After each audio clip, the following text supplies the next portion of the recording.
ஐயா,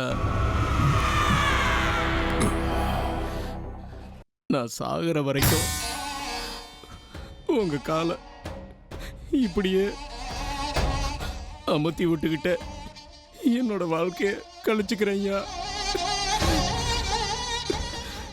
ஆனா என் பொண்ணை மட்டும் விட்டுருங்க ஐயா. அவ ரொம்ப சின்ன பொண்ணுங்கய்யா. தயவு செஞ்சு அவளை மட்டும் விட்டுருங்க ஐயா.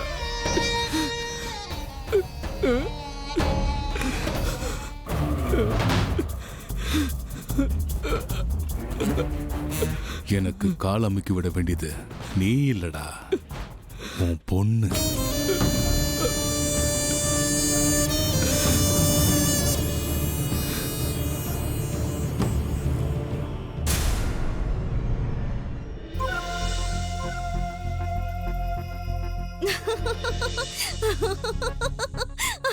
என்னங்கய்யா?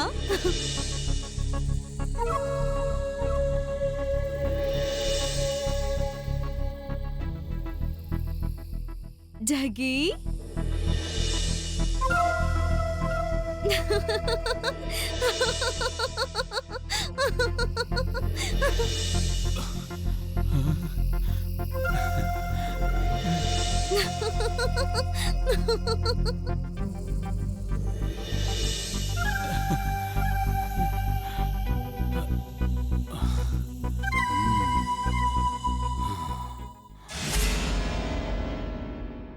வித்யா, காஃபி குடுக்கட்டுமா இல்ல கொஞ்ச நேரத்துல சாப்பிட்டுறியா?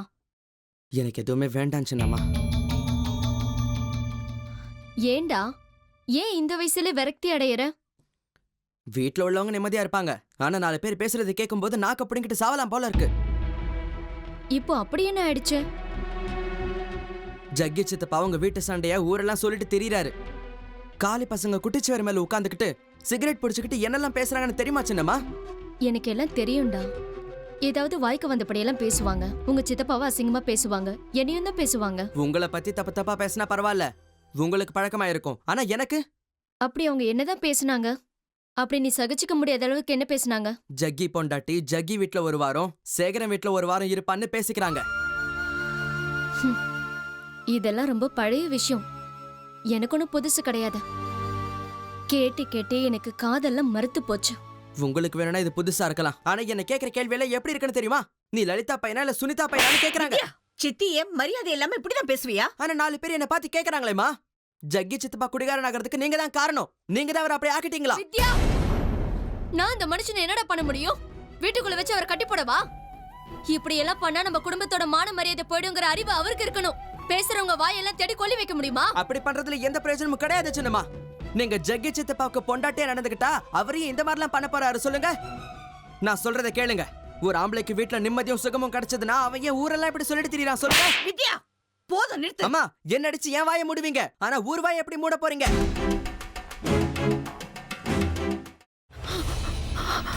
இதுக்கு மேல என்ன சொல்ல போற? சொல்றதுக்கு வேற ஏதாவது பொய் இருந்தா சொல்லிடு. அவதான் என்ன ஏமாத்தி எல்லாத்தையும் என்கிட்ட இருந்து பறிச்சிட்டான்னு பார்த்தா நீயும் இப்போ அதே தான் பண்ணிருக்க. ஏன் ஆலியா, ஏன் இப்படி பண்ண? இந்த உலகத்துல பாட்டிக்கு அப்புறம் நான் யார் மேலேயாவது உயிரியே வச்சிருக்கேன்னா அது ஊ மேலதான் உனக்கு தெரியாதா? ஏன் இப்படி பண்ண ஆலியா? உனக்கு காசு பணம் அவ்வளவு முக்கியமா போயிடுச்சு, அதுக்காக நம்ம உறவை கூட மறந்துடுவியா?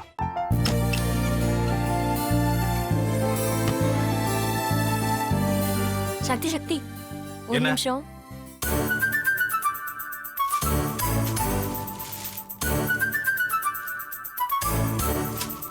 இந்தாங்க. என்ன இது? உங்களுக்கு பிடிச்ச பிராண்ட் செப்பல். இது என்ன நான் தலையில வச்சுட்டு தூங்கணுமா? சரி, அதை விடுங்க. இங்க பாத்தீங்களா, டைம் பீஸ். இதோட அலாரம்க்கு தான் நீங்க டெய்லி எந்திரிக்கணும். அதெல்லாம் என் மொபைல்ல இருக்கு. முத்து, முத்து, என்னடி இவன் முத்துன்னு ஒருத்தைய உருவாக்கி விட்டான். செல்வியை மறப்பான்னு பார்த்தா எப்ப பார்த்தாலும் முத்து முத்துன்னு கூப்பிட்டு இருக்கான். முத்துவை கூப்பிட மட்டுமா செய்யறான், முத்துவை வச்சு என்னென்னமோ செய்யறான். நாம தான் இழிச்சவாய் மாதிரி வேடிக்கை பார்த்துட்டு இருக்கோம். என்ன முறைச்சு என்ன பிரயோஜனமாயா? உனக்கு வேற குரல் போயிடுச்சு. அடுத்து அவ செல்விய கூப்பிட்டானா என்ன பண்ண போற?